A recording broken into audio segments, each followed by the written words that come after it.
In this video, we will show you how to find the best replacement battery for a home or business security alarm system. We will demonstrate how to determine the specification of the sealed lead-acid battery used in a typical home or business alarm system. Then we will show you how to take this information and use atbat.com's battery specification search tool to select the best replacement option for your needs. Open up the alarm control panel and take a look at the existing battery. It may look similar to this one. Look closely at the battery. You should easily find printed information regarding the chemistry of the battery, along with voltage and amperage specific to your battery. In this case, our battery is a non-spillable, rechargeable sealed lead-acid battery. It is also a 12-volt, 4.5 amp battery. You don't need to pay attention to the brand at this point. Most 12-volt, 4.5 amp batteries will be the same size. However, it is a good idea to take a ruler and measure the physical dimensions, length, width, and height of your battery for reference later when you use the atbat search tool. You may also want to take note of the type of terminal connector your battery has. Most sealed lead-acid batteries for small security system applications use blade connectors for terminals. These blades come in two sizes, F1 and F2. The size of the blade will determine how much current the battery will support. Generally speaking, 5 amps to 10 amps is a gray area where you see both F1 and F2 types used.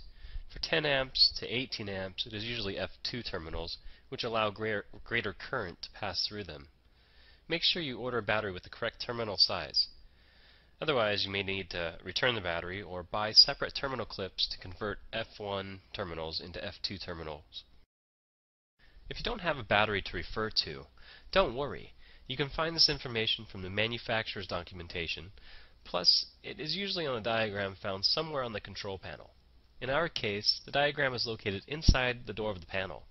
Here you will find valuable information regarding minimum and maximum voltage amperage requirements. The diagram should show you the minimum battery requirements for the device.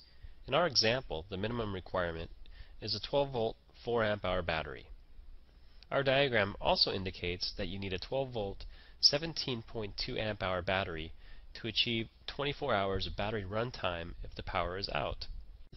In our case, we are only concerned with burglary situations where the thief may cut the power to the building or alarm, and we want to achieve at least 4 hours of backup power to the alarm.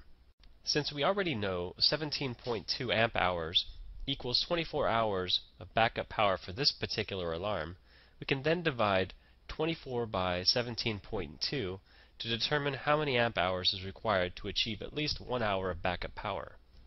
24 divided by 17.2 equals approximately 1.39. We now know that for our particular device, 1.39 amp hours equals approximately 1 hour of backup time. We can quickly calculate the amperage needed based on how many hours of backup is desired by multiplying 1.39 times the backup hours desired. In our case, we want at least 4 hours of backup power.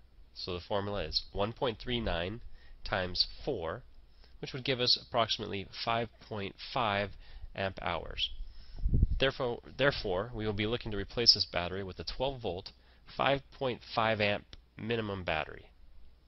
Now that we have the specification requirements, let's hop over to atbat.com's website and find ourselves a replacement battery.